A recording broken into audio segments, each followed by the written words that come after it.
बच्चों जो next topic हमारे सिलेबस में है वो है मेजरमेंट्स इन केमिस्ट्री।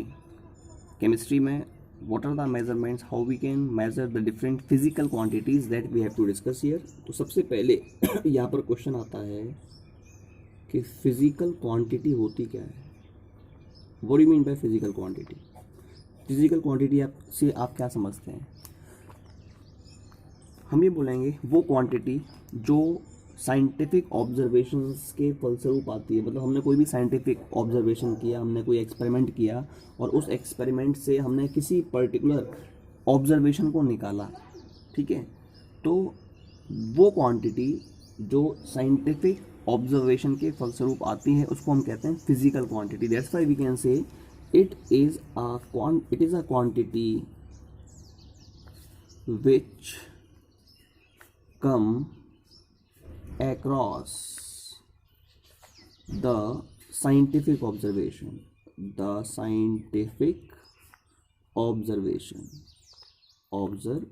इसको हम फिजिकल क्वांटिटी कहते हैं। जो फिजिकल क्वांटिटी होती है, फिजिकल क्वांटिटी, अगर मैं फिजिकल क्वांटिटी की मैं बात करता हूँ, ठीक है, उसको हम लोग एक्सप्रेस करते हैं एक तो नंबर के द्वारा। एक कोई प्योर नंबर होता है, प्योर नंबर, ठीक है, प्लस और उसमें एक यूनिट होती है, ठीक।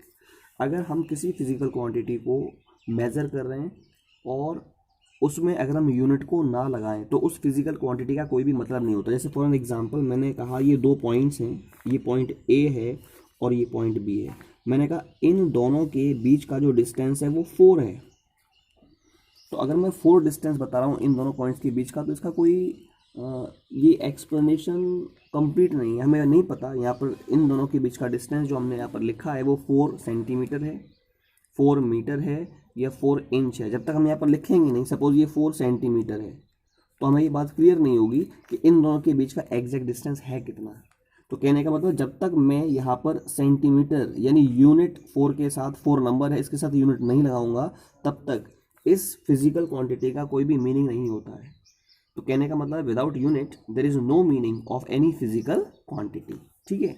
अब next thing is uncertainty in measurement. जब भी आप कोई भी मेजरमेंट करते हैं, आप कोई भी एक्सपेरिमेंट करते हैं और उस एक्सपेरिमेंट के द्वारा आप कोई भी रीडिंग निकालते हैं, ठीक है, तो उस रीडिंग के निकालने में कुछ ना कुछ अनसर्टेनिटी पाई जाती है। जैसे फॉर एन एग्जांपल, जब भी आप कोई एक्सपेरिमेंट करते हैं, जैसे आप टाइट्रेशन करेंगे क्लास 11th में भी, 12th में भी टाइट्रेशन आपके सिलेबस में है।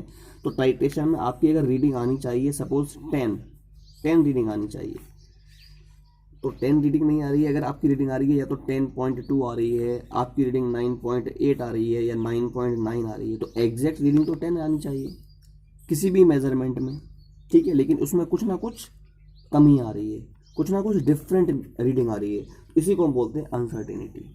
तो मतलब जितनी रीडिंग आनी चाहिए अगर एग्जैक्ट उतनी रीडिंग नहीं आ रही है, उससे कम आ रही है या ज़्यादा आ रही है, तो इसका मतलब क्या है कि आपके मेजरमेंट में कुछ ना कुछ अनसर्टेनिटी पाई जा रही है।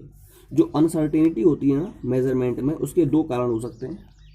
जो फर्स्ट रीज़न है वो होता है, the first reason is due to the skill of observer. जो ऑब्जर्वर है, ऑब्जर्वर कौन है? ऑब्जर्वर वो पर्सन है जो एक्सपेरिमेंट कर रहा है। जैसे आप अगर एक्सपेरिमेंट करोगे, आप ऑब्जर्वर कहलाएंगे, ठीक है। तो ऑब्जर्वर के स्किल में, जो स्किल है ऑब्जर्वर का, उसमें कुछ ना कुछ कमी हो सकती है, तो उसके कारण आपकी अनसर्टेनिटी आ सकती है। या there should be some limitation in measuring device. जो मेजरिंग डिवाइस का मतलब वो एपरेटस जिसके द्वारा आप एक्सपेरिमेंट कर रहे हैं, हो सकता है उस एपरेटस में कुछ ना कुछ कमी पाई जाए। तो अनसर्टेनिटी के दो कारण हैं, पहला स्किल ऑफ ऑब्जर्वर के कारण, दूसरा जो आपका मेजरिंग डिवाइस है उसमें कुछ ना कुछ कमी हो, उसमें कुछ ना कुछ लिमिटेशन पाई जाए। These are two specific reasons, उनके कारण आपकी जो एरर है या जो अनसर्टेनिटी है वो हो सकती है। ठीक है, अब इसके बाद जो नेक्स्ट टॉपिक हम डिस्कस करना चाहेंगे इसी के ऊपर बेस्ड है, कुछ टर्म्स हैं साइंटिफिक ऑब्जर्वेशंस के दौरान। अब वो कौन कौन से टर्म्स हैं हम उनके बारे में बात करना चाहेंगे। तो इसमें पहला जो टर्म है वो है ट्रू वैल्यू। एक शब्द आता है ट्रू वैल्यू। क्या होती है?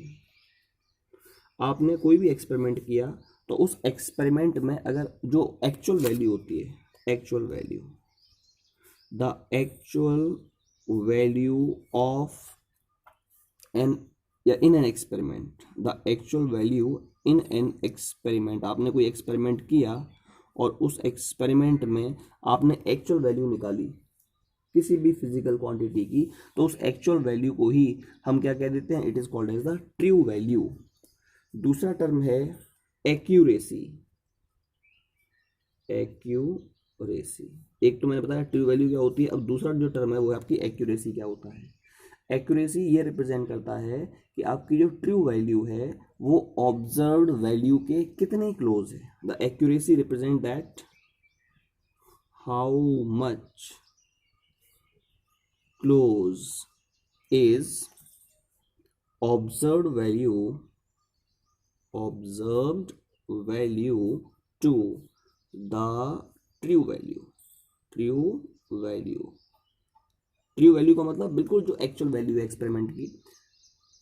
एक्यूरेसी का मतलब ये आपने एक्सपेरिमेंट किया, आपने किसी पर्टिकुलर वैल्यू को ऑब्जर्व किया, उसको ऑब्जर्व्ड वैल्यू कहते हैं, और वो ऑब्जर्व्ड वैल्यू आपकी ट्रू वैल्यू के कितने नज़दीक है, इसको हम लोग क्या कह देते हैं? It is called as its accuracy. इसी को एक्यूरेसी कहा जाता है।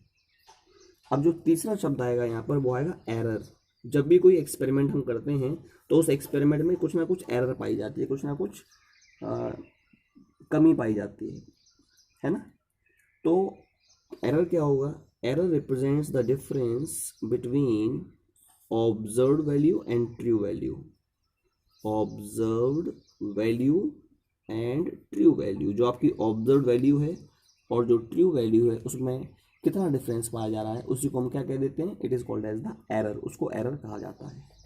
एक और शब्द है यहाँ पर which is called as precision. Precision का मतलब क्या होता है? Precision represent the closeness of various measurements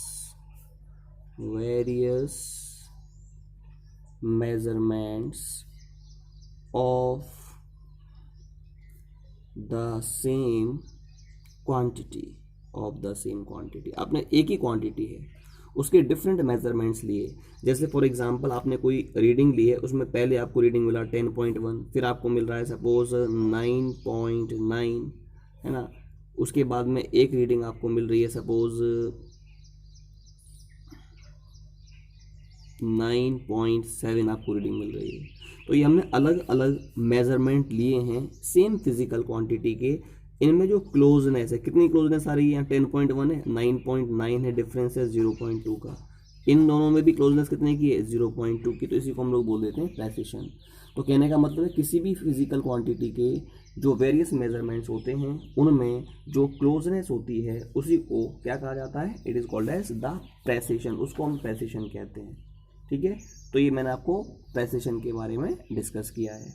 अब जो नेक्स्ट टॉपिक हम लोग यहाँ पर डिस्कस करेंगे वो होगा आपका साइंटिफिक मेजरमेंट। ठीक है, next topic will be your significant figures.